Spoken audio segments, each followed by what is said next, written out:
নমস্কার, স্যাস ক্রিয়েটিভসে আমি শাশ্বতী, আমার সাথে সোম। আমরা চলে এসেছি গল্প করতে আপনাদের সাথে নিয়ে। হ্যাঁ, এমন একজন আমাদের বিশেষ বন্ধু, প্রখ্যাত বাঙালি অভিনেতা, নাট্যকার এবং পরিচালক চন্দন সেনের আপব্রিঙিংয়ের মধ্যে মূল্যবোধ এবং সামাজিক সচেতনতার এক দৃঢ় অনুভূতি, যা তার কাজে প্রতিফলিত হয়। তার নাটকগুলি প্রায়শই মূল্যবোধের দ্বন্দ্ব, হারিয়ে যাওয়া ঐতিহ্য এবং মৌলিক মানবিক প্রবৃত্তিকে চিত্রিত করে। আমাদের এটা গর্বের বিষয় যে চন্দনদা ইন্টারন্যাশনাল অ্যাওয়ার্ডসেও ভূষিত হয়েছেন। রাশিয়া ও ইরানের ফিল্ম ফেস্টিভ্যালে ওনার অভিনয় দক্ষতার জন্য অ্যাজ বেস্ট অ্যাক্টর। আমরা আছি তারই সঙ্গে আজ আড্ডায় গল্পে চন্দন সেন। নমস্কার চন্দনদা, আপনার সম্বন্ধে নতুন করে অ্যাজ কিছু বলার নেই। আপনারই মধ্যে আজকে অনেক কিছু শুনতে চাইছি। বিশেষ করে আপনার ছোটোবেলার জীবনটা কীরকমভাবে শুরু হয়েছিল। কানাডা হাউজিং স্ট্রিটে আসি। আমার স্ট্রিট থেকে তখন 2-3 বছর বয়স। আমার স্ট্রিটে প্রায় বছর 5 কেটেছে। তারপরে ট্যাংরা হাউজিং স্ট্রিট, ওখানকার থেকে রামকৃষ্ণ মিশন সরিষা, সেখান থেকে ক্লাস 9.5-এ আমি আসি মিত্র ইনস্টিটিউশনে ভবানীপুর। তারপর খেলাধুলার জগৎ ইত্যাদি ইত্যাদি। কিন্তু খুব ছোটোবেলার থেকে অ্যাজ এ চাইল্ড আর্টিস্টও আপনি অভিনয়ের জীবনে পদার্পণ করেছিলেন। হচ্ছে যে এগুলো নিয়ে আগে কথা বলেছিলাম, আছে চাইল্ড আর্টিস্ট মানে হচ্ছে আমার বাবা মা যেহেতু গণনাট্য সংঘ সেন্ট্রাল স্কোয়াডের সদস্য ছিলেন, মূলত ছোটোবেলা থেকে সেই সূত্রেই গণনাট্য সংঘ যেখানে যেখানে সেই সময় গেছে, সেই সময় আমাকেও সঙ্গে নিয়ে যেতে হয়েছে। মা যখন অভিনয় করতে যেতেন আর কেউ ধরতেন, বাবা যখন অভিনয় করতে যেতেন আর কেউ ধরতেন। যাদের মধ্যে কয়েকজন বিখ্যাত লোক আছে, পরাণ বন্দ্যোপাধ্যায়, লিলি চক্রবর্তীর মা, তারপর সীতা মুখার্জি, এরকম কিছু কিছু মানুষ আছে যারা ওই কুলবদল হতাম। কিন্তু সেই অর্থে তখনও অভিনয়ে ব্যাপারটার মধ্যে সামান্য একটু রাহুমুক্ততে প্রথম একটা বাচ্চাকে কোলে নিয়ে ঢুকতে হবে, সেই ঢোকা। পরে যখন লং মার্চ হয়েছে তখন ওই ঢোকা। কিন্তু পাড়ায় টাড়ায় যেমন ওই নাটক টাটক হতো সেরকম নাটক টাটক করেছি, এরকমই চলেছে। আর তারপর ওই বছরে 30 বার শ্যামা চিত্রাঙ্গদার, সে তো চলতোই। ওটা অ্যাকচুয়ালি 78, সেটা হচ্ছে প্রথম আমি যাই হচ্ছে থিয়েটার সেন্টার, তখনও তরুণবাবু বেঁচে ছিলেন। থিয়েটার সেন্টার থেকে রূপান্তরী থেকে তারপর পরবর্তী বহু ওয়ান অ্যাক্ট কম্পিটিশান, যেহেতু তখন ক্রিকেটটাও চলতো, তো ওয়ান অ্যাক্ট কম্পিটিশান সেগুলোতে অভিনয় করেছি। তারপর তো আচ্ছা, আপনি তো মিডল ক্লাস ফ্যামিলি বিলং করতেন, লোয়ার।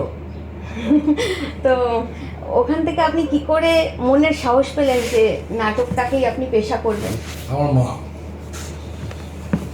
আপনারা আজকে আমার সঙ্গে কথা বলতে এসছেন, আমি তার কারণে আমি খানিকটা পরিচিতি পেয়েছি, সেটার পেছনে আমার মা কখনো যে অবস্থায় বাড়ির থেকে বলে দেওয়া হয় যে এবার একটু রোজগার করে নিয়ে এসো, মা কখনো আমাকে সেটা বলেননি। আমি যেটা করতে চেয়েছি, যেভাবে করতে চেয়েছি সেভাবেই করতে দিয়েছেন। অত্যন্ত দুরবস্থা নিয়ে, দারিদ্র নিয়ে বাড়িতে আমার খাওয়া দাওয়া জোটানোর কাজটা করে গেছেন, বইপত্র জোটানোর কাজটা করে গেছেন। খুবই কম পয়সা পেতেন, মানে মাইনে। আর রাত্রিবেলা গিয়ে অফিস ক্লাবগুলো করতেন, এরকম করে করেই মানুষ করেছেন সম্পূর্ণ তো আমার মা। যা সেই সময় যদি আমাকে চাকরি করতে যেতে হতো তাহলে আমি এটা করতে পারতাম না। আর আপনার নাট্য জীবনে যেটা আমরা পড়েছি, অবশ্য সেটা আপনি বলবেন, যে উৎপল দত্ত বা রমাপ্রসাদ বণিকের যথেষ্ট ইনফ্লুয়েন্স রমাপ্রসাদ বণিক আমার কর্মগুরু, আর উৎপল দত্ত আমার জানগুরু সে অর্থে। 71-এ বাবা প্রথম উৎপল দত্তের ওখানে, তখন বাবা তখন গণশক্তির স্টাফ রিপোর্টার, তো সেই সূত্রে উৎপলদার সঙ্গে যোগাযোগ থাকতো। সেই রকমভাবেই আমি পিএলটির নাটকগুলো দেখতে যেতাম, এবং অনেক পরে এসে উৎপলদার লেখাগুলো পড়তে শুরু করলাম। কিন্তু বাবা আমাকে এই 20-21 বছর বয়স থেকেই এপিক থিয়েটারটা সহ অন্যান্য যে সমস্ত থিয়েটারের যে সমস্ত পত্রিকা সেগুলো বাবা আমাকে পড়াতেন। তো ফলত আমার সে অর্থে জানগুরু বলতে উৎপল দত্ত, অর্থাৎ মস্তিষ্কটা তৈরি করার পেছনে উৎপল দত্ত। কিন্তু থিয়েটারের খুঁটিনাটি শেখা, অভিনয়ের অনেকটাই শেখা, সেটা রমাপ্রসাদ বণিক। একদিকে আপনি খুব সিরিয়াস, একদিকে খুব সাবলীল, সেটা কি করে মেনটেন করেন? চরিত্রের উপর ডিপেন্ড করবে। চরিত্রের ওই মুহূর্তের কী ধরনের আবেগ কাজ করছে সেটা প্রকাশ করাটাই আমার মনে হয় অভিনেতার প্রাথমিক কাজ বা শিক্ষা। আপনি আপনার অভিনয়ের বেশিরভাগটাই আমি যতটুকু দেখেছি খুব সিরিয়াস, মানে আপনি হাসির না, আমি চরিত্রে খুব মজার আমরা কতগুলো কাজ করার সুযোগ পেয়েছি। যেমন অনেকদিন আগে একটা সিরিয়াল চলতো, কি বলে, বাসাবাড়ি ছিল, তারপর 1 নম্বর মেস বাড়ি। সুযোগ পেতে হবে, মানে সুযোগটা পেলে তখন অভিনয় করা যায়। না, নাটক ছাড়াও আপনার পার্সোনাল লাইফে কি আপনি হাসতে ভালোবাসেন? আমি ভীষণ কথা বলি, হাসি। আমি বহু লোকের সঙ্গে আলাপ করতে পছন্দ করি। খানিকক্ষণ বাদে দেখা যায় আমি বলে যাচ্ছি, তারা শুনছে বা শুনতে বাধ্য হচ্ছে, যে কোনো। না, স্টেজ অ্যাপিয়ারেন্সে আপনাকে দেখলেই মনে হয় যে না, এবার একটু কিছু দেখবো, এবার একটু কিছু পাবো, এরকম একটা ভাব মানে অটোমেটিক্যালি এসে যায়। সেটা ডিপেন্ড করে সেই চরিত্রটার উপর। সেই চরিত্রটার যা তৎকালীন সময় যে আবেগগুলো কাজ করবে, যে দাবিগুলো কাজ করবে, সেই অনুযায়ী তো চরিত্রটাকে তৈরি করার চেষ্টা করি। এইটা নাট্য আনন্দ। সেটা নাট্যানন কেন? Natya Anand, face of theatre. Face of theatre. So এই পরিকল্পনাটা বা এটার সাথে আপনি কিভাবে যুক্ত এবং সেটাকে কিভাবে এগিয়ে নিয়ে যাচ্ছেন? এটা কনাদ ঘটক। আগে তো আমাদের টেপ রেকর্ডার বা গ্রুন্ডিকে, কিন্তু ছোট দলগুলো তো সেই গ্রুন্ডিক চালাতে পারতো না, ভাড়া করার ক্ষমতা ছিল না। তখন এই টেপ রেকর্ডারে বাজানো হতো। এই হচ্ছে ওই 78-79 এইসব সময়। তো তখন একটি ছেলে ছিল কনাদ ঘটক, সে এটাই তার পেশা ছিল, বিভিন্ন নাটকের ওই মিউজিক বাজানো। তার সাথে আলাপ। তৎপরবর্তী সময়ে সে আমাকে বলে যে আমাদের থিয়েটার দলটায় একটা ডিরেকশনের কাজ করবি, আয়।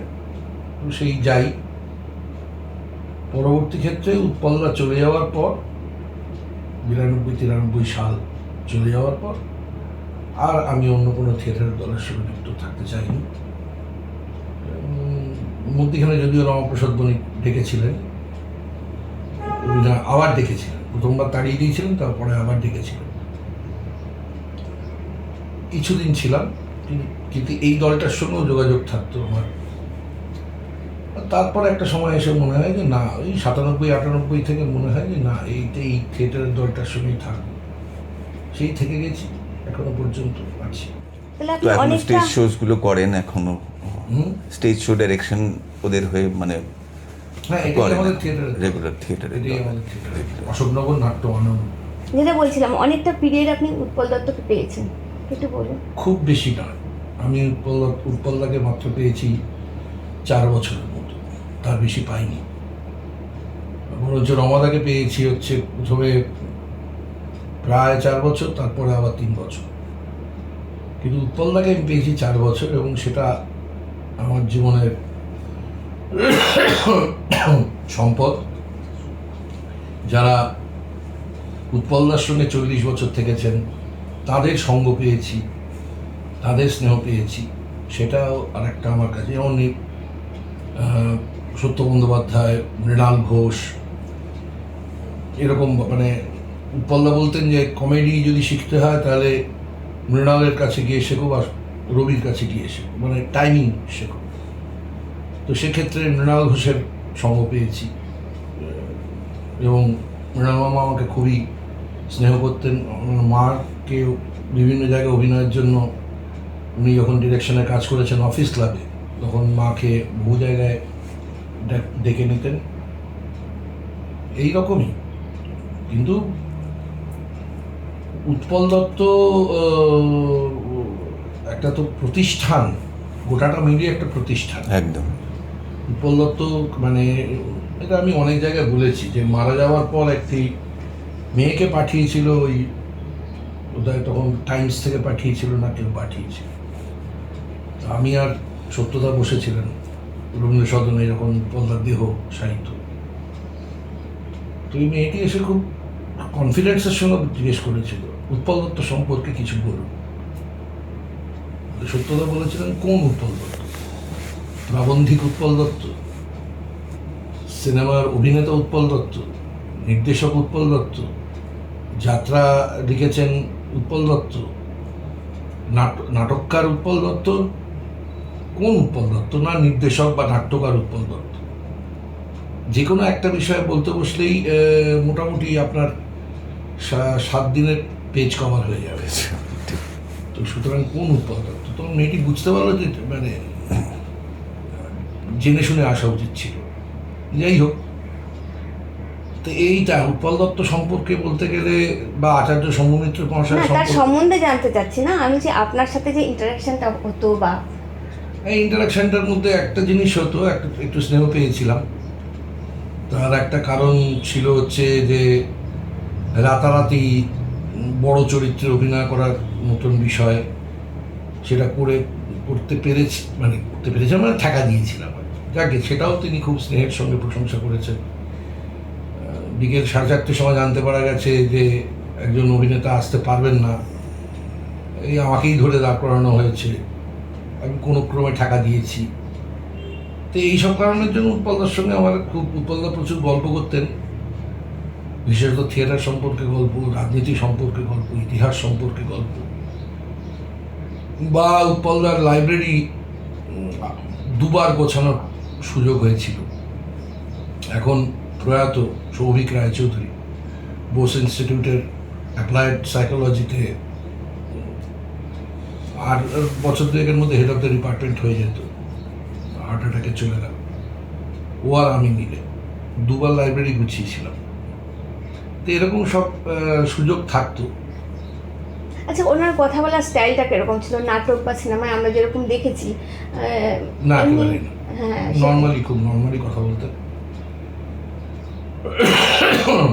কন্যান্ত প্রাণ, উৎপলদাকে মেরে ফেলা খুব সোজা ছিল, যে পুরোটাও হয়তো বলতে হতো না, যে কন্যান্ত প্রাণ, এইটা খুব বড় মানুষ হন, তারা তো আমার সাধারণের সঙ্গে 5 মিনিটের বেশি কথা বলতে পারেন না, কারণ বিষয় থাকে না, একাকিত্বে ভোগেন। যে কারণের জন্য উৎপল দত্ত যখন সত্যজিৎ বাবুর সঙ্গে সিনেমায় কাজ করতে গেছেন, তখন খুব ভালো থেকেছেন। তার কারণ প্রচুর আলাপ আলোচনা হওয়ার সম্ভাবনা, আদান প্রধান মতো।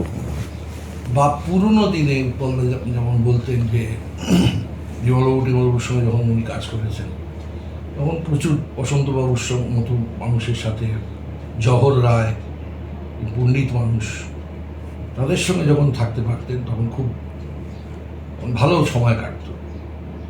তো এরা একটু একলা হন না, এই আচার্য শম্ভুমিত্র মহাশয়, যে কোনো বড় মানুষই, কারণ তারা সময়ের থেকে এগিয়ে থাকেন বলে আশপাশের মানুষ তো আর সেই মতো এগোতে পারেন না।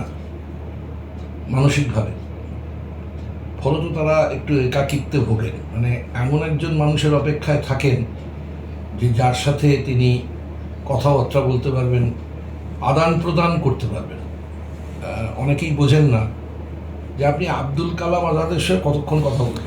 একদম খুব কারেক্ট কথা এটা বলেছেন। এবার একজন ফিজিসিস্ট কাউকে পেলেন, এবার ওনাকে মনে করতেন যে খুব কম কথা বলে, সেখানে দেখতে পেলেন আপনি অনর্গল কথা বলে চলেছেন, তার কারণ সেই ভদ্রলোক ফিজিসিস্ট। এবার ফিজিক্স নিয়ে যারা পড়াশুনো করেছেন তাদের সাথে আব্দুল কালাম অবশ্য ফিজিক্স নিয়ে পড়াশুনো করেছেন, কিন্তু পড়াশোনাটা কেবলমাত্র তার চাকরি পাওয়ার মধ্যে আটকে রেখেছেন বা পেশার মধ্যে আটকে রেখেছেন, এমন মানুষের সাথেও আবার কথা বলা যায় না বেশিক্ষণ। একদম। কারণ তারা নতুন গবেষণা, নতুন নিরীক্ষা এগুলো সম্পর্কে তাদের ধারণা এত কম থাকে, ওই যেটুকু রোজগার করার জন্য দরকার সেইটুকুর বাইরে আর অন্য কোনো কিছু নিয়েই কথা বলতে পারেন না। তারা তো আবার আব্দুল কালাম আজাদের সঙ্গে কথা বলতে পারবেন না। যেমন সৌমিত্রদার সঙ্গে যখন উৎপলদা বসতেন তখন একটা দীর্ঘক্ষণ ওরা কথা বলতে পারতেন। মানে সেই ওয়েভলেন্থটা ছিল, ওয়েভলেন্থটা মিলতো। সেই ওয়েভলেন্থের জন্য না, পড়াশুনোর এই ব্যাপ্তিটা, পড়াশুনোর এইসব কথাবার্তা পশ্চিমবঙ্গে এখন বলার কোনো মানে নেই। আজকেই একটা 9 বছরের বাচ্চা মেয়েকে মেরে ফেলেছে বিজয়ের উৎসবে। এটা মামফ্রান জমানার শেষ থেকে শুরু হয়েছিল, যাকে খানিকটা বাঁচাবার চেষ্টা করেছিলেন বুদ্ধদেব ভট্টাচার্য, পারেননি। এখন তো শিক্ষাটা যত কম হয় ততই ওই সত্যজিৎবাবুর লেখা এরা যত জানে তত কম মানে। দেখুন, আমি বলতে চাচ্ছি যে মানে সব দিক, ইঞ্জিনিয়ারিং বলুন, ডাক্তার বলুন, তাদের একটা লেখাপড়া শিক্ষা, একটা আলাদা ডিগ্রি তাদের ধরা আছে, সেগুলো পড়তে। ডিগ্রির প্রসঙ্গ নিয়ে কথাই বলছি না, আমি বলছি যে ডাক্তার হতে গেলে তার একটা স্পেসিফিক জনারে পড়তে হবে, তাকে শিখতে হবে, পাস আউট করতে হবে। ইঞ্জিনিয়ারিংও তাই, মানে এমনি বিভিন্ন খাত। দুটো জিনিস মাত্র যেটা আছে, অভিনয় আর রাজনীতি, সেখানে দেখছি কোনো শিক্ষার, মানে বিশেষ করে আগে নয়, আপনারা শিক্ষার একটা সুযোগ পেয়েছেন, বড় বড় লোক ছিল, শিখিয়ে হাতে ধরে আপনাদের ঠিকঠাক করেছে, সেই আপনারা ব্লেসড, আপনারা পেরেছেন। কিন্তু এখনকার কোনো শিক্ষা নেই, বিশেষ করে কলকাতা, পশ্চিমবঙ্গে কোনো নাটকের কোনো শিক্ষা সেরকমভাবে হয়নি। যেমন বাইরে আছে এনএসডি, আমরা ছোটোবেলায় এনএসডি নামটা শুনেছি, কিন্তু সেখানে যাওয়ার আগেই জানতাম যে আমাদের যেতে দেয়া হবে না, যাবো। আমি আপনার সঙ্গে একমত নই মানে এই কারণের জন্য যে এখনো বিভাস চক্রবর্তী, রুদ্রপ্রসাদ সেনগুপ্ত, এরকম কিছু মানুষ আছেন, এখনো সমীর বন্দ্যোপাধ্যায় আছেন, অরুণ মুখোপাধ্যায় আছেন, অশোক মুখোপাধ্যায় আছেন। ঘটনাটাকে দেখতে গেলে অন্যরকমভাবে দেখতে হবে হচ্ছে যে ধরে নিন একজন নোবেল লরিয়েট, তিনি যখন বলছেন যে আজকের তারিখে সারা বিশ্ব জুড়ে যত তথাকথিত ডিগ্রিধারী মানুষের সংখ্যা বাড়ছে, কিন্তু এই ফেসবুক, টুইটার আর জন্য ততই অশিক্ষিতের সংখ্যা বাড়ছে, যারা সারাদিন ধরে ওইটার মধ্যেই আটকে থাকছেন, ঘুরপাক খাচ্ছেন। এবং ঠিক সেই কারণের জন্যই এত বেশি সংখ্যক ভুল তথ্য ছড়ানো সম্ভব হচ্ছে। এটা যদি এরকম হয় যে অনেক বেশি সংখ্যক পড়ছেন, তার মাঝে মাঝে এসে ওইটা দেখছেন, তখন তার একটা অভ্যেস হয়ে যাবে যে আচ্ছা মিলিয়ে দেখি কি আছে। আমাদের এক বান্ধবীর বাবা ক্যালকাটা ইউনিভার্সিটির ইংরেজিতে হেড অফ দ্য ডিপার্টমেন্ট ছিলেন, বনদেব মুখোপাধ্যায়। তিনি হেডলি চেজ নিয়ে বসলে আমরা দেখতাম তার পাশে 3খানা না 4খানা বই পড়ে রয়েছে, কিন্তু সে বইগুলো সবটাই ইতিহাসের বই। কেননা হেডলি চেজ কোন সময়টা লিখছেন, ইউরোপে সেই সময় কি ধরনের অবস্থা, সেইটা আগে পড়ে নিচ্ছেন, ফলত গল্পটা বুঝতে সুবিধা হচ্ছে। এই ধৈর্য তো এখন পাওয়া মুশকিল। মুশকিল এই কারণে যে এত বেশি মাত্রায় অর্থনৈতিক চাপও আছে, আবার লোভও আছে। সেই কারণের জন্য লোভটা মাঝে মাঝে না, বেশিরভাগ সময় জিতে যাচ্ছে, ফলত শর্টকাট নেওয়ার রাস্তাটা খুব বেশি টানাটানি হচ্ছে। আর গুগল নামক মানে অদ্ভুত এক জায়গা, এখন অবশ্য গ্রোক এসছে, তেমনি গুগল এরকম বিস্তর ভুল জানায়। গ্রোক যেমন সারা বিশ্বের বহু জিনিস সঞ্চিত করে নিয়ে এখন করছে এবং রোজ তার আপডেটেশন হচ্ছে, সেই কারণে গ্রোক অনেক বেশি অ্যাকিউরেট হতে পারছে, কিন্তু গুগল পারছে না। কিন্তু এই গুগল পড়ে বা ফেসবুক পড়ে বা টুইটার পড়ে তো শিক্ষিত হওয়া যায় না। শিক্ষার সঙ্গে দুটো জিনিস ভীষণভাবে যুক্ত। মানে আমি একটু রবীন্দ্রভক্ত, তো ফলত রবীন্দ্রভক্ত হওয়ার কারণে রবীন্দ্রনাথকে একটু বেশি মাত্রায় পড়ার, জানার, আত্মস্থ করার চেষ্টা করেছি। শিক্ষার প্রথম জিনিস হচ্ছে নিরীক্ষা এবং অভিজ্ঞতায় লব্ধ প্রমাণাদি। এই যে নিরীক্ষা এবং অভিজ্ঞতালব্ধ প্রমাণাদি এবং বিজ্ঞান, এই তিনটে যখন একটা জায়গায় জড়ো হয়, তার সঙ্গে একটা ঐতিহ্যের প্রতি সম্মান, এগুলো যখন জড়ো হয় তখন একটা শিক্ষা তৈরি হয়। শিক্ষা তো কেবলমাত্র এই বইয়ের পাতায় ডিগ্রি পাবো বলে যেটা লেখা হয়, সেটা তো শিক্ষা নয়। এবার পাওলো ফ্রেরির কথা অনুযায়ী যদি আমি ধরতে যাই, তাহলে যিনি যে কাজটা করেন তিনি সে বিষয়ে শিক্ষিত। অর্থাৎ আজকে যিনি ধান চাষ করছেন, তিনি ওই ধান চাষের ব্যাপারে শিক্ষিত। সেখানে আপনি রকেট সায়েন্সের লোক হতে পারেন, কিন্তু আপনি শিক্ষিত নন। ধান চাষের ব্যাপারে উনি শিক্ষিত। সেইভাবেও যদি আপনি ধরেন, সেটাও আর অন্যরকম বিষয়। চন্দনদা, বর্তমানে আপনি একজন হাই প্রোফাইল অভিনেতা নিঃসন্দেহে। আচ্ছা, টেলিভিশন সিরিয়ালে এই অভিনয়টার শুরুটা কিভাবে হয় সেটা যদি আপনি বলেন। রমাপ্রসাদ বণিক একটি সিরিয়াল করতেন তখন। সেই সিরিয়ালে ওনার শালার অভিনয় করার কথা ছিল। আগের দিন রাত্রিরে বাইক অ্যাক্সিডেন্টে তার পা ভেঙে যায়, ফলত পরের দিন ভোরবেলা আমাকে ডেকে পাঠান। এটা 85 সাল। তো সেই শুরু হয় তখন তো সিঙ্গেল চ্যানেল, একমাত্র দূরদর্শন। তারপর অনেক পরে এসে স্টপার বলে একটি সিরিয়াল হয়। আর এক ভদ্রলোক যিনি আমাকে প্রায় বাস থেকে নামিয়ে নিয়ে যান, তার নাম তপেন চ্যাটার্জি। এই গুপি নয়, গুপি তপেন চ্যাটার্জি নয়, আমার মায়ের পূর্ব পরিচিত। আগে একটা সময় প্রচুর সিনেমা টিনেমা করেছেন। তিনি একটা তার নিজস্ব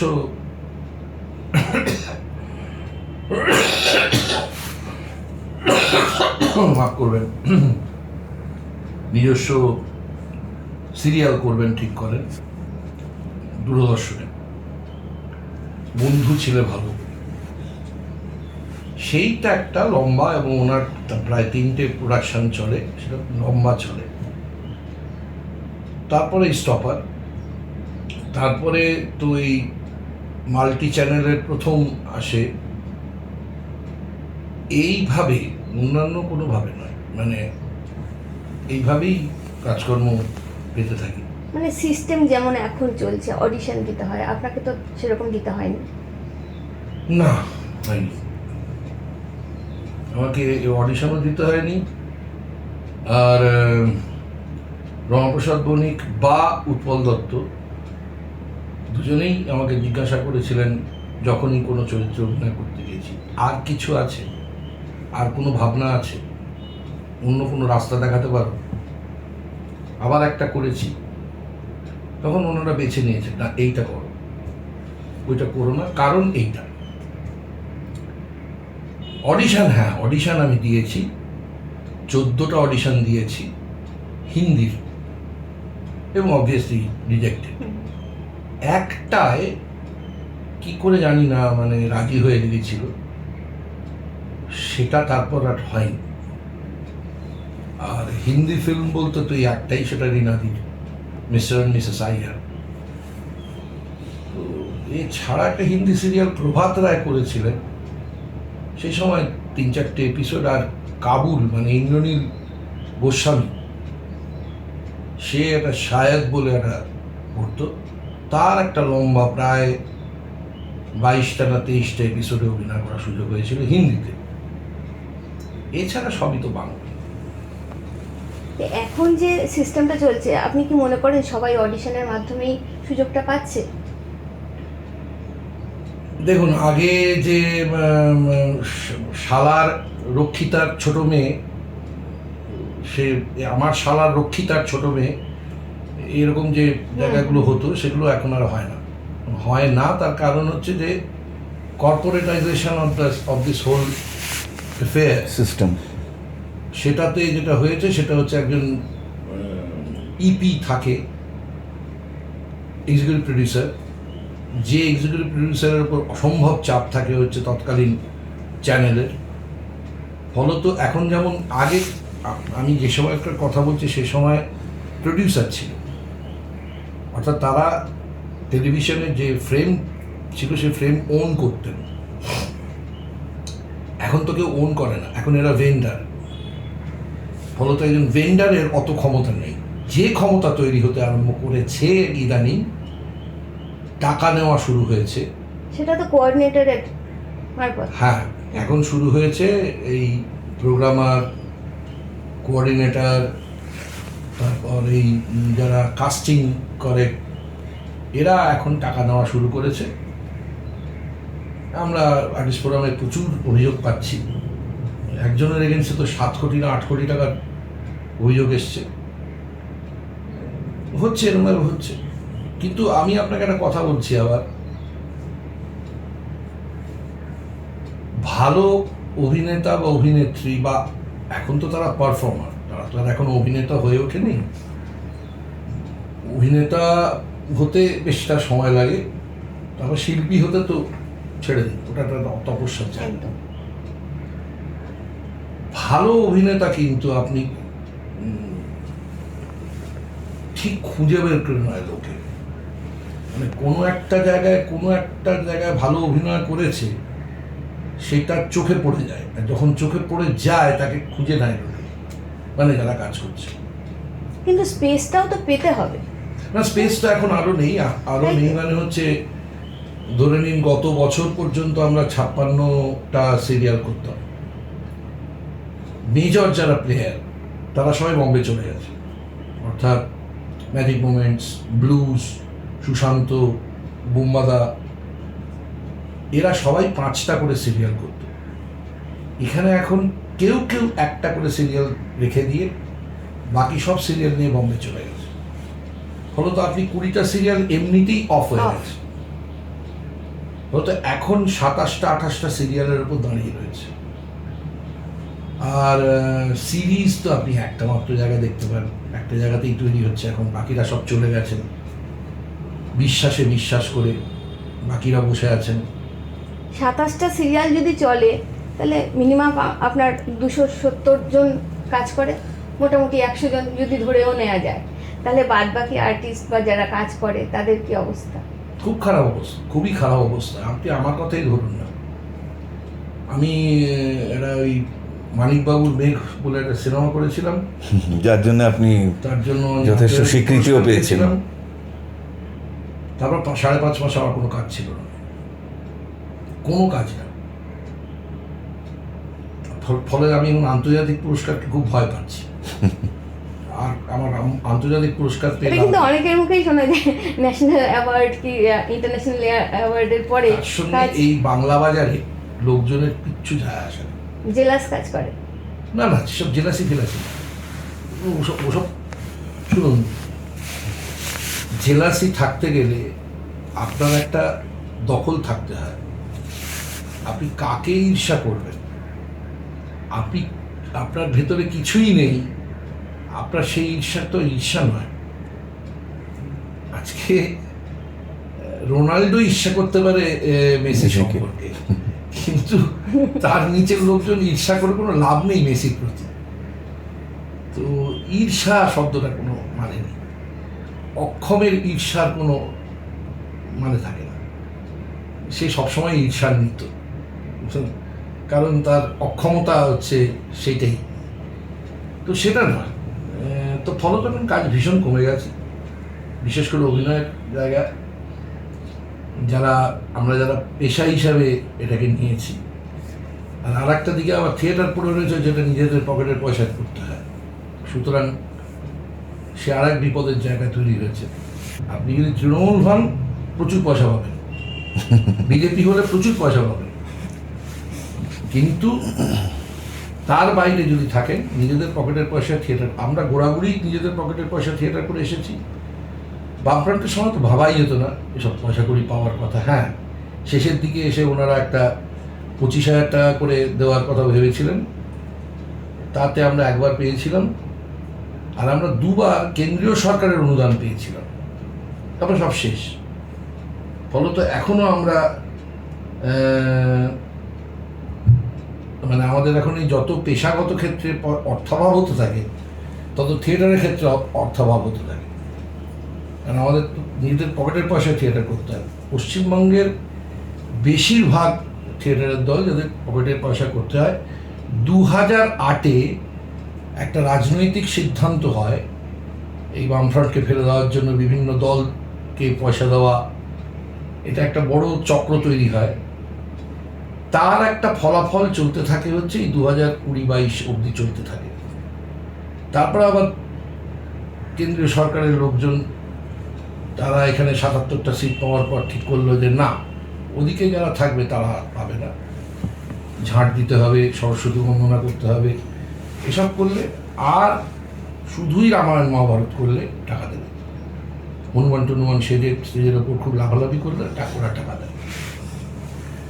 তো অভিনয় মানে আবার যদি আমরা অভিনয়তেই ফিরে আসি, অভিনয়তেও একটা তো শিক্ষার প্রয়োজন আছে এখন নিশ্চয়ই। আপনাদের সময় সেরকম, যেটা আপনারা পারস্পরিক বা কন্টেম্পোরারি অনেকের কাছ থেকে সেটা শিখেছেন, অনেক সময় নিয়েই শিখেছেন। তো এখন অভিনয়ের মধ্যে কিছুটা শিক্ষাও চলে এসছে, সেই মতো কি আপনার মনে হয় যে এখানে সেরকম প্রতিষ্ঠান আছে বা ডেডিকেটেড প্রতিষ্ঠান আছে?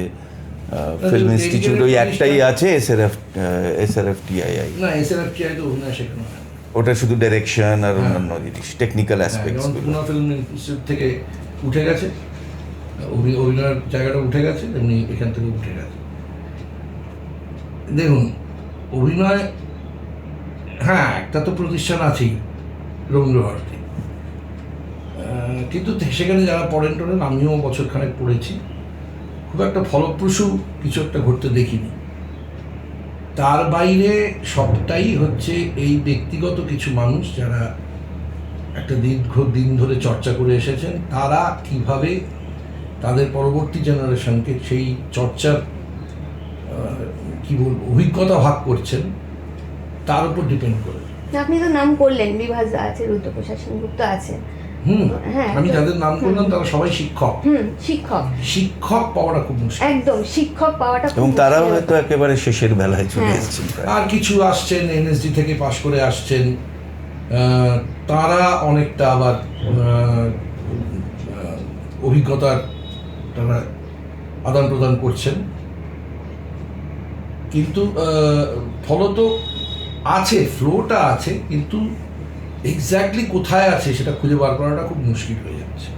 কিন্তু যদি বাংলার অভিনয়ের দিক থেকে ধরি, মানে এখনকার প্রজন্ম বা যারা এখন পড়ছে, কোথাও গিয়ে দেখি যে NSD-তে বাঙালি অভিনেতার সংখ্যা খুবই কম। আমি হয়তো মানে অতটা জানি না, আপনি অনেকটা জানবেন, যেখানে বিহার, ইউপির ছোট ছোট গ্রাম থেকে যারা উঠে এসছে, তারা কোথায় পৌঁছে যাচ্ছে এবং খুব ডেডিকেটেডলি করছে। ইংলিশ পড়াশোনা, NSD থেকে পাশ করে বম্বে ফিল্ম ইন্ডাস্ট্রিতে খুব একটা প্রতিষ্ঠিত হয়েছে এমন লোকজনের সংখ্যা কম।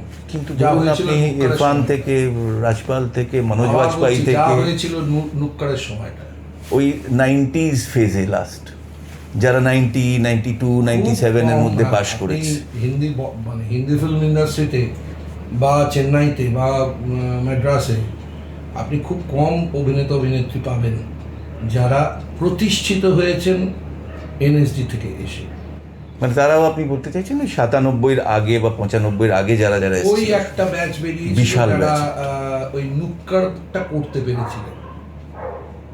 তখন পরপর কতগুলো সিরিয়াল হতো যেখানে কিন্তু আজকের দিনে নওয়াজুদ্দিন সিদ্দিকী থেকে মনোজ বাজপেয়ী থেকে তো তাদের জন্য ফিল্ম লেখা হচ্ছে, তাদের মানে তাদের পারিশ্রমিক বোধহয় অনেক ক্ষেত্রে বড় বড় হিরোদের কাছে চলে গেছে। হ্যাঁ, কিন্তু এগুলো এত কম উদাহরণ না, উদাহরণ তার উপর নির্ভর করে কোনো সিদ্ধান্ত কেউ নেবে, ঠিক এইটা খুব ভুল হবে। না, কিন্তু আমি বলছি যে তথাকথিত মানে বাঙালিদের খুব কম দেখা যায়, মানে যেখানে নাকি না মানে আমি বলছি এনএসডি থেকে তৈরি হয়ে যাওয়া টাওয়া, যেটা নাকি বিহার ইউপি এরম একটা গ্রামগঞ্জ থেকে যারা যাচ্ছে, মানে মনোজ বাজপেয়ী থেকে পঙ্কজ ত্রিপাঠী থেকে শুরু করে সবাই খুবই ছোট ছোট জায়গা থেকে, আরেকটা নাম বলুন। নওয়াজ থেকে, ইরফান জয়পুর থেকে, যাই হোক, আশুতোষ রানা মধ্যপ্রদেশ, না আশুতোষ রানা বলুন, তার আগেও যদি বলি অনুপম খের আর নাসিরুদ্দিন অবধি তো যাচ্ছি না, শাবানা আজমি, ওমপুরি নাসিরুদ্দিন অবধি পাবেন না যাচ্ছি খুব না। একটা বেশি, বরঞ্চ আপনি পাবেন এই রিজিওনাল টেলিভিশনগুলো, বরঞ্চ আপনি পাবেন তারা হয়তো বম্বেতে যায়নি, কিন্তু এনএসডি 5টা ভাগ হওয়ার কথা ছিল। বুদ্ধদেব ভট্টাচার্য আপ্রাণ চেষ্টা করেছিলেন ইস্টার্ন জোনটা যাতে এখানে আসে, এসেও ছিলেন। শ্রমিক বন্দ্যোপাধ্যায়ের নেতৃত্বে এখানে এসেও ছিলেন, স্যাংশনও হয়ে গিয়েছিল। তারপর তো পাঞ্জাবিতে রক্তের দাগ হলো, তো তারপর এটা সেটা চলে গেল। এটা খুব দুঃখজনক ব্যাপার। হ্যাঁ, ক্ষুদ্রাংশ চলে গেল হচ্ছে সিকিমে।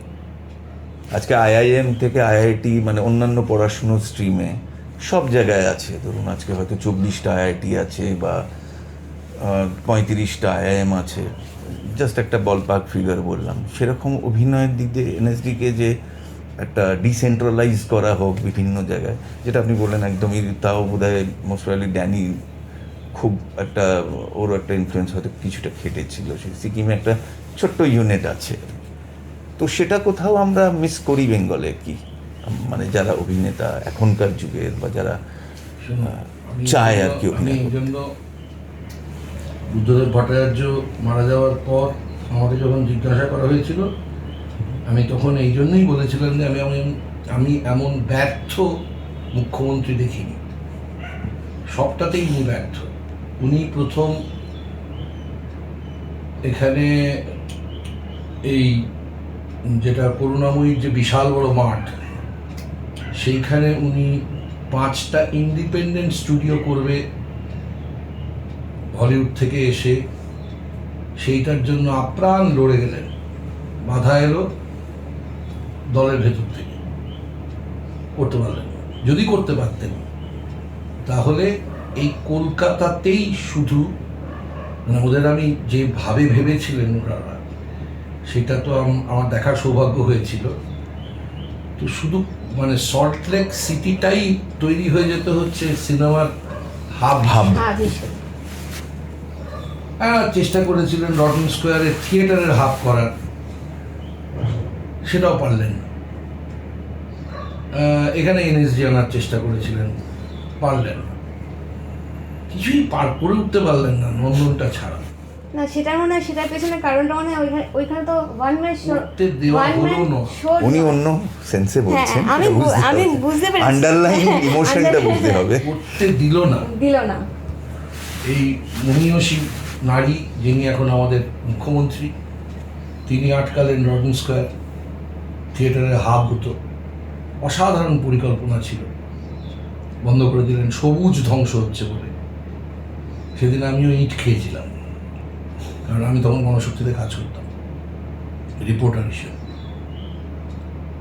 থেকে শুরু করে এর কিছুই মানে হলো না আমাদের। আর বদলে যেটা হলো সেটা হচ্ছে যে অসংখ্য ব্যাঙের ছাতার মতো সম্পূর্ণ ব্যবসায়িক স্বার্থে পরিচালিত কতগুলো ওই অভিনয় শিক্ষা কেন্দ্র তৈরি হলো। তার মধ্যে আবার আমাদের থিয়েটারের দলগুলো, যারা মূলত আসলে 5-7 জনের দল, 5-7 জনের বাইরে তারা দলের কোনো কেউকে রাখবে না, ও 9 জনকে রাখে। কারণ ওই ইয়ে করতে গেলে রেজিস্ট্রেশনের ওটা মেনটেন করতে গেলে 9 জনকে লাগে, সেই 9 জনকে লাগে। আর যখনই কোনো বড় থিয়েটারের দরকার পড়ে অমনি ওনারা ওয়ার্কশপ করে ফেলেন, করে সেখান থেকে টাকা নিয়ে, তাদের টাকা নিয়ে সুযোগ দিচ্ছেন, করছেন একটা ব্যাপার হয়। সেই ওয়ার্কশপে জয়েন করতে গেলে টাকা লাগবে, এমন ঠিক। নয় যে সেই ওয়ার্কশপে জয়েন করলে খাওয়া, চা জল ইত্যাদি ইত্যাদির জন্য দল দিচ্ছে, এমন নয়। তাদেরই টাকায় হবে এবং সেই টাকাতে খানিকটা প্রোডাকশানেও চলে যাবে, সেভাবেই হচ্ছে। এবং সেটা সেইখানেই তার মৃত্যু ঘটে। সেটা ওই 1 মাস বা 3 মাসের একটা ঘটনা ঘটে, তবে সেটা সেই ওয়ার্কশপের মৃত্যু ঘটে যায়। আমরা নাট্য আনন্দ, আমরা একটা বছরে সারা বছর চলে ওয়ার্কশপ। আমাদের দলে আসতে গেলে প্রথমেই ওয়ার্কশপ হয়েই আসতে হয়। এখনো পর্যন্ত কিছু ফল ফলেছে, জানি না ভবিষ্যতে চালাতে পারবো কিনা। নিশ্চয়ই পারবেন, না, খুব আমাদের তো আবার চাপ তো আছে। যেটা দেখে একজন বলেই ফেললো, কত টাকা বললেন? মাসে 300 টাকা? আরো গোল গোল চোখ করে তাহলে নিশ্চয়ই এখানে কিছু হয় না। হয় না। 300 টাকা দিয়ে 30,000 টাকা নিচ্ছে, সেখানে 300 টাকা দিচ্ছে, এরকম হয়। তো চন্দন সেন নিজেকে কিভাবে প্রতিষ্ঠিত হিসেবে দেখতে চান, একজন নাট্যকার হিসেবে না চলচ্চিত্র অভিনেতা হিসেবে, না নাকি পরিচালক? সামগ্রিকভাবে অভিনেতা? কোনটা পছন্দের জায়গা? আমার খুব টাকার দরকার, যার জন্য সিনেমায়, বড় বড় সিনেমায় বড় বড় দিনে পাঠ করার ইচ্ছেটা ভয়ঙ্কর বেশি আমার। আর অভিনয়টা যত ভালো করে শিখতে পারবো তত আনন্দ পাবো। আচ্ছা, আপনার রাশিয়ার অভিজ্ঞতাটা বলুন না। কোনো অভিজ্ঞতা নেই তো, আমাকে বলা হলো যে তুমি পেয়েছো, তারপর ওইটি এনে দিল।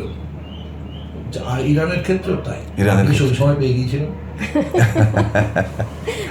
আচ্ছা, সিরিয়াল, সিনেমা এসব করতে গিয়ে বা নাটক করতে গিয়ে কোনো সময় বিদেশের মাটিতে আপনার পা পড়েছে? হ্যাঁ, 98 সালে প্রথমবার, তখন টিশ স্কুল অফ আর্টস, নিউ ইয়র্কের সবচেয়ে বিখ্যাত স্কুলগুলোর মধ্যে একটা, মানে নিউ ইয়র্কের বলে না, আমেরিকার স্কুলগুলোর মধ্যে একটা, বা বিশ্বের স্কুল, যত অভিনয় শেখানো স্কুল আছে তাদের মধ্যে একটা, টিশ স্কুল অফ আর্টসে পড়াতেন ডক্টর সুদীপ্ত চট্টোপাধ্যায়। তিনি আমাকে ডেকে নিয়ে যান ডিরেক্ট করার জন্য, বা বলা যায় সহ নির্দেশনা করার জন্য। সেই প্রথমবার আমার আমেরিকা যাওয়া, এবং সেখানে পশ্চিমবঙ্গীয় বাঙালি কিছু আর বাংলাদেশি বাঙালি কিছু, কিন্তু বাকি 7 জন তারা সবাই ইকুইটি অ্যাক্টার্স মানে হচ্ছে যারা দীর্ঘদিন ধরে অভিনয় করছেন প্রফেশনাল ফিল্ডে। তারা ওদের যে ইউনিয়নের নাম সেটা হচ্ছে ইকুইটি, মানে অ্যাক্টার্স ইউনিয়ন থিয়েটারের। আর ফিল্মের অ্যাক্টার্স ইউনিয়নের নাম হচ্ছে SAG। সেরকম 7 জন ইকুইটি অ্যাক্টার্স আসে। আমরা প্রেজেন্ট থিয়েটোরিয়াম, 2nd অ্যাভিনিউর ওপর, যেখানে ফ্রিঞ্জ ফেস্টিভ্যাল হয়, মানে নিউ ইয়র্ক ফ্রিঞ্জ ফেস্টিভ্যাল হয়, সেই হলে আমরা 11 দিন শো করি। 11 দিন মানে হচ্ছে কিন্তু তার মধ্যে এই শুক্র শনিবার দুটো, রবিবার দুটো, শুক্র শনিবার দুটো, রবিবার দুটো, আর একটা বৃহস্পতিবার শো করি। 11টা শো হয় মোট। তো ওদের ওখানে সবাই খুব ভয় পায়। ভিলেজ ভয়েস বলে একটা পত্রিকা আছে, বিনা পয়সায় পাওয়া যায়, ভিলেজ ভয়েস। সেটার উপর নির্ভর করে থাকে যে সেই থিয়েটারটা চলবে কিনা, কারণ সেখানে খুব নির্মমভাবে সমালোচনা করা হয়। মানে ডাস্টিন হফম্যানের থিয়েটার বন্ধ হয়ে গেছে সমালোচনার জোরে। যে কে আসে কখন আসে কেউ জানে না, কিন্তু একজন আসেন, থিয়েটারটা দেখতে আসেন, টিকিট কেটে আসেন, জানানো না তিনি, তারপর তিনি ভিলেজ ভয়েসে লেখেন। আচ্ছা। তো ব্যামের ব্রুকলিন মিউজিক একাডেমির যিনি ডিরেক্টর ছিলেন তিনি দেখতে এসেছিলেন, তাকে কেউ চিনতে পারেন। তিনি নাটকটা দেখে প্রশংসাসূচক একটু থার্ড শোয়ের মাথাতেই একটা লেখা বেরোয়, সবাই খুব অভিভূত হয়ে যায়, বিশেষ করে আমেরিকান অ্যাক্টররা ভয়ঙ্কর অভিভূত হয়ে যান। ফলত তারপর 9টা শো ফুল হাউস হয় এবং এটা বাংলা থিয়েটারের মানে ইতিহাসে এটা একটা বড় ঘটনা। নাটকটা ছিল হচ্ছে সৈয়দ শামসুল হকের নুরাল দিনের সারা জীবন। সেখানে আমরা একটা চাঁদ ছিল, সেই চাঁদের ওপর বাংলা ডায়ালগগুলোকে ট্রান্সক্রাইব করে প্রজেক্ট করতাম। নাটকটা একটি বাঙালি দর্শক দেখতে আসেনি, যা এসেছিলেন সবাই হোয়াইট আমেরিকানস, এবং তাদের দাবি হয়ে দাঁড়িয়েছিল যে পরবর্তী ক্ষেত্রে যে এই যে আইরিশ এবং ব্রিটিশদের যে সংলাপ সেগুলো কেন ফেলছেন না। এনিওয়ে, সেটা ছিল আমার প্রথম আমেরিকা যাওয়া। তার পরের বছর ওখানেই একজন ছিলেন বর্ষিয়ান মানুষ, বর্ষিয়ান মানে সেই সময় ওনার বয়স হয়ে গিয়েছিল ওই 58-59। তিনি আমাকে তার পরের বছর আবার ডেকে নিয়ে যান, ডেকে নিয়ে গিয়ে একটা ভিয়েতনামিজ থিয়েটার, সেই থিয়েটারটাকে তিনি ডিরেক্ট করার জন্য ডেকে নিয়ে যান। তখন আমার খুব আবার আমেরিকার বুকে ভিয়েতনামিজ যত অভিনেতা আছেন যারা এই অফ ব্রডওয়ে, মানে অফ ব্রডওয়েটা হচ্ছে আমাদের এই গ্রুপ থিয়েটারের মতো, যদিও সেখানে কিন্তু পয়সা দিতে হয়, প্রত্যেক অভিনেত্রীকে পয়সা দিতে হয়। বক্স, আপনার বক্সে যা বিক্রি হলো তার থেকে দিতে হয়, প্লাস রিহার্সাল চলাকালীন গাড়ি ভাড়া দিতে হয়। তো সেটার থেকে আমার বেশ কিছু ভিয়েতনামিজ অভিনেত্রীর সঙ্গে আলাপ হয়, আমেরিকান আরও নতুন। এরপর আমি আর যাই হচ্ছে ওখানে এশিয়ান থিয়েটার ফেস্টিভ্যাল হয়, তার চিফ টেকনিক্যাল ডিরেক্টর হিসেবে যাই। তার কারণ আমি একটা সুযোগ পাই ওই নর্থ আমেরিকা বেঙ্গলি কনফারেন্স, মানে NABC, সেইটার স্টেজ আর লাইট প্লট ডিজাইন করার কাজ অত্যন্ত সস্তায় আমাকে দিয়ে করাতে পারবে, সেই কারণের জন্য আমাকে বারবার ভাড়া করে। আর একটা কারণেই বারবার ভাড়া করে যে আমার 10 বছরের একটা ভিসা ছিল, মাল্টিপল ভিসা ছিল। কিন্তু সেই সুযোগে আমার যেটা হতো, আমি যেখানেই আমেরিকার প্রায় 18-19 বার আমার যেতে হয়, এই 18-19 বারে যেখানেই এই NABC হোক না কেন, আমি শেষ 7 দিন থাকতাম এসে নিউ ইয়র্কে, যাতে অনেক রকমের নাটক দেখা যায়, অনেক রকমের পারফরমেন্স দেখা যায়, বইপত্র কেনা যায়। ইংল্যান্ডে একবার তারা আর্ট সেন্টারের সঙ্গে কথা হয়েছিল, কিন্তু কিছু দূর এগোবার পর আর সেখানে বাংলা ভাষার কিরকম সাড়া পেয়েছে? আমি মূলত যেটা পছন্দ করি না সেটা হচ্ছে যে এমন কোনো নাটক হবে যেখানে শুধুই বাঙালিরা আসবে, তাই তো আমি সেরকম পছন্দ করি না। কিন্তু আপনার নাটকটাও বুঝবে, সেটার জন্য যে দেশে নাটকটা হবে সেই দেশের মানুষ নাটকটা দেখতে পাবে কিনা, ওই আমার কমিউনিটির লোকজন দেখতে পেলো কিনা, শুধু কলকাতাতেও পাচ্ছে না। সেজন্যই তো বললাম, আপনি তো বাংলা ভাষায় নাটকটা করেছেন এবং সেখানকার না, লোকজন। এটা ঠিক বাংলা ভাষাতেই মানে পরেরটা তো নয়, পরেরটা বেশ কয়েকটা ভিয়েতনামিজ ছিল, ফ্রেঞ্চ ছিল, ও আচ্ছা আচ্ছা, আর আমেরিকান তো ছিলই, সেই কারণের জন্য করতে গিয়েছিল। ফলত তখন একটু ভিয়েতনামিজ বুঝতেও সুবিধা হচ্ছিল। তারপরে আবার ভুলে গেছি, এতদিন আগেকার ব্যাপার, 20 সাল, এই 2000 সাল, ভুলেই গেছি। 25 বছরে এখন শুনলেও বুঝতে পারবো। তো ওয়ার্ল্ড সিনেমা নিয়ে এখন আপনার কি অভিমত, যে হলিউড থেকেও ডিসেন্ট্রালাইজ হয়ে যাচ্ছে Iran, Mexico, even Turkish films, এই নিয়ে আপনার মানে অনেক আরো বেশি নিউ ওয়েভের সময় অতটা সচেতনতা ছিল না বটে, কিন্তু এই 16-এ ছবি করা, তার ফলে সারা বিশ্ব জুড়েই প্রচুর ছবি হতো, যা আমরা এখানে যখন ফিল্ম সোসাইটি ছিল আমাদের সরলা রয় মেমোরিয়াল হলে তখন দেখতাম আমরা। তো ফলত ওয়ার্ল্ড সিনেমা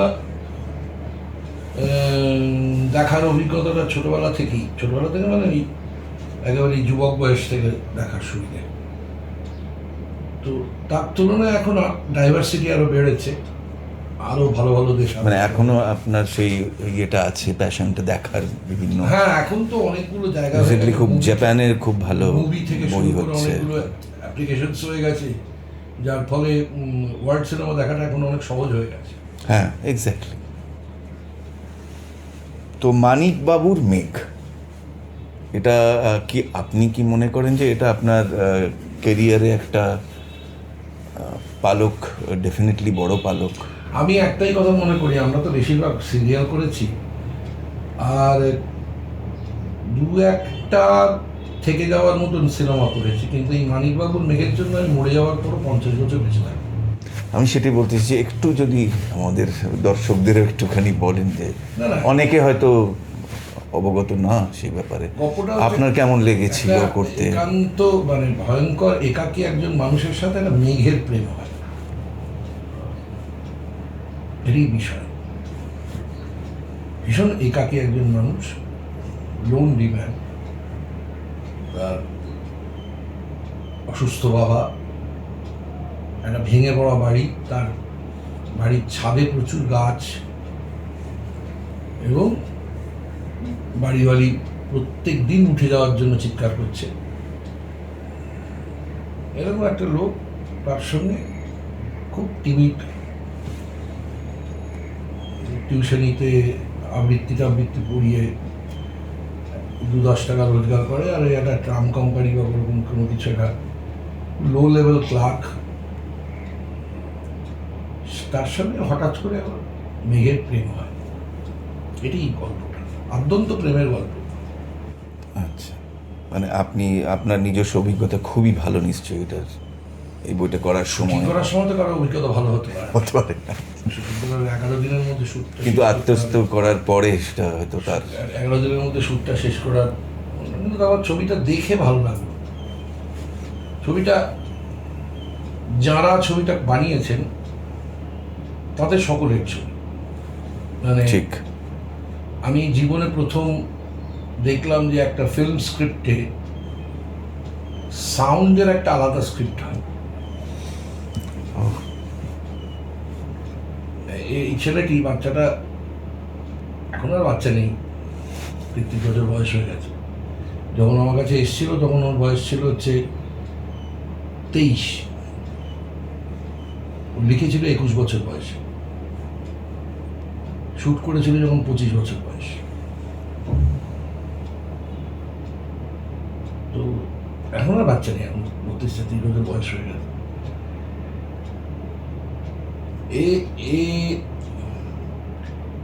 এ আর কি একবারে পুরো ওই কপি বুক সিস্টেম। এখানে ইমেজটা একটা খুব জরুরি জায়গা, সাউন্ডটা খুব জরুরি জায়গা। ফলত সিনেমার কপি বুক মানে পড়তে গেলে যেটা লাগে সেটা হচ্ছে সবচেয়ে আগে ইমেজ পড়তে হয়, তারপর পড়তে হয় সাউন্ড, সব শেষে dialogue, if at all required. আচ্ছা, পোস্ট প্রোডাকশন এই ছবিটার তখন তো একটা প্রসিডিওরের মধ্যে যায়, অ্যাওয়ার্ড, ইন্টারন্যাশনাল অ্যাওয়ার্ড বলুন বা ন্যাশনাল অ্যাওয়ার্ড বলুন, একটা প্রসিডিওরের মধ্যে যেতে হয়। তো সেই সময় যখন আপনি জেনে গেলেন এটা প্রসেসে আছে, তখন প্রসেসে আছে জানি। আমাকে লোকে বলেছিল তুই বৌধায়নের ছবি করছিস, ওই বছর 3 বাদে হঠাৎ একটা টেলিফোন পাবি, চন্দন তোমাকে আজ দুপুরবেলা একটু খালি আছে, তাহলে নন্দনে এসো দেখা। কিন্তু তার আগে তুই তোর ওই বিশ্বের বিভিন্ন দেশের বন্ধু বান্ধবের কাছ থেকে জেনে যাবি কিন্তু এই ছবিটা ওখানে দেখানো হয়েছে, তুই শুধু দেখতে পাবি না। এটা আমার গোড়াতেই বলেছিল। বৌধায়ন মানে নিজেরা, ওরা যে লিটল ল্যাম্প, বৌধায়ন এবং মোনালিসা মুখার্জি, এরা এখন শুধু বাকি আছে বোধহয় দাদা সাহেব ফালকেটা, আর অস্কারটা বাকি আছে। গান ফান সব পেয়ে গেছে, ওটা বিজ্ঞাপন বানানোর ক্ষেত্রে হিউজ লিস্ট অফ অনার্স, মানে কিন্তু সিনেমা বানানোর ক্ষেত্রে ওরা এই ছেলেটি ওদের উদ্বুদ্ধ করে। ফলত ওদের কখনো মনে হয়েছিল যে যদি কোনোদিন আবার সিনেমা বানাই তো এটা ওকে ট্রিবিউট দেব। কেন বলছি এই ছবিটা সবার, এই কারণের জন্য অন্যান্য ক্ষেত্রে তারা অনেক দিন ধরে কাজ করছে, অর্থাৎ বিজ্ঞাপনের জগতে কাজ করছে, নয়তো ডকুমেন্টারি বানাচ্ছে, নয়তো অমন করছে। অর্থাৎ এডিট যে ছেলেটা করেছে সেই ছেলেটার প্রথম একটা ফিচার ফিল্ম এডিট করা, সাউন্ড যে করেছে সেই ছেলেটার এই প্রথম ফিচার ফিল্ম সাউন্ড করা, ক্যামেরা যে করেছে অনুপ সিং, তারও এই প্রথম একটা ফিচার ফিল্ম শ্যুট করা, কিন্তু সে কাজ করছে 5 বছর 6 বছর তো। তাই এই ছবিটা সবার, মানে এই ছবিটা একা আমি অভিনয় করেছি বা আমাদের ঠাকুর অরুণদা অভিনয় করেছেন বা নিমাই ঘোষ অভিনয় করেছেন তা নয়। এর সবকটা ডিপার্টমেন্ট খুব, মানে যিনি ভিএফএক্স করেছেন তবে ছবিটা হয়েছে। এই ছবিটা একা ডিরেক্টরের ছবি নয়, স্ক্রিপ্টের ছবি নয়, এই ছবিটা সবাই মিলে তৈরি করা। এটা কমার্শিয়ালি রিলিজ সেইভাবে কি হয়েছে? নন্দনে 100 দিন চলেছে, তার মধ্যে 65 দিন ফুল হাউস ছিল। এটা কোন সময়? এটা কি প্রি কোভিড টাইমে? না, এই তো গত বছর। আচ্ছা, এই আমাদের এই সবকটা ইয়েতেই চলেছে, তবে সবচাইতে বেশি চলেছে হচ্ছে পিভিআরে, অল ইন্ডিয়া রিলিজ ছিল। দিল্লিতে কিছু মানে লোক দেখেছে, বম্বেতে বেশ কিছু লোক দেখেছে, হায়দ্রাবাদে তেমন লোক দেখেনি, কিন্তু আবার ম্যাড্রাসে বেশ কিছু লোক দেখেছে। আর এখানে কলকাতায় সবচেয়ে বেশি বিক্রি হয়েছে হচ্ছে এই সাউথ সিটিতে, অন্যান্য জায়গাগুলোতে অতটা বিক্রি হয়নি। সুতরাং কমার্শিয়াল রিলিজ ছিল। এবং যে জন্য আপনি বাংলা ফিল্মফেয়ার অ্যাওয়ার্ডেও বেস্ট ক্রিটিক, বেস্ট অ্যাক্টর পেয়েছেন। হ্যাঁ, Bangla Filmfare plus WBFJ journalist অ্যাসোসিয়েশনের। হ্যাঁ, এই অভিনয়টা শর্টকাটে করা যায় না। কিছুদিনের জন্য একটু হয়তো পরিচিতি হবে, বিয়ে বাড়িতে চাকরি হয়তো বলবে, কিন্তু দীর্ঘদিন যদি থাকতে হয়, 30-40 বছর থাকতে হয়, পেশা হিসেবে নিতে হয়, তাহলে শিখতে হবে। শেখার কোনো বিকল্প নেই। 100বার। আর আপনাদের যে প্রতিষ্ঠান, যেটা নতুন নতুন ছেলেমেয়েদের শিক্ষা প্রদান করছেন নাটক নিয়ে, তো ওই নিয়ে আরো ভবিষ্যতে কি পরিকল্পনা? একটু বড় করা বা আরো ব্রাঞ্চ করা বা কোথাও? না, পরিকল্পনা করে কোনো লাভ নেই। কোনো লাভ নেই এই কারণের জন্য, তার জন্য যে ইকোনমিক্যাল ইনফ্রাস্ট্রাকচার লাগে সেই ইনফ্রাস্ট্রাকচার আমাদের কারণ নেই। ওই আমাদের নিজেদের উৎসাহে চলতে হবে, এবং যতদিন নিজেদের মনে হবে যে আমরা করে আনন্দ পাচ্ছি ততদিন চলবে। যেদিনকে মনে হবে আর করে আনন্দ পাচ্ছি না, চলবে না। এটা কোনখান থেকে অপারেট হয়? এখানে একটা জায়গা আছে অশোকনগর। আচ্ছা, যেহেতু এই সরকার আসার পর থেকে নিয়ম করে দিল যে যেখানে রেজিস্ট্রেশন হয়েছে সেখানকার নামটা থাকবে, যেমন ব্রাত্যজন মানে কালিন্দী ব্রাত্যজন, যে কারণের জন্য এই যে ব্রাত্যজনের এত ফ্র্যাঞ্চাইজি এবং তার আলাদা আলাদা সমস্ত নাম, মানে আগের নামটা আলাদা, হাওড়া ব্রাত্যজন ইত্যাদি ইত্যাদি। তার কারণ হচ্ছে ওদের যে কোথায় রেজিস্ট্রেশন হয়েছে সেই অনুযায়ী হবে। এই অশোকনগর মানে হচ্ছে আমাদের এই ট্রাম ডিপোর পাশে গ্রাহামসল্যান্ড, সেই পাশে অশোকনগর, সেই অশোকনগর।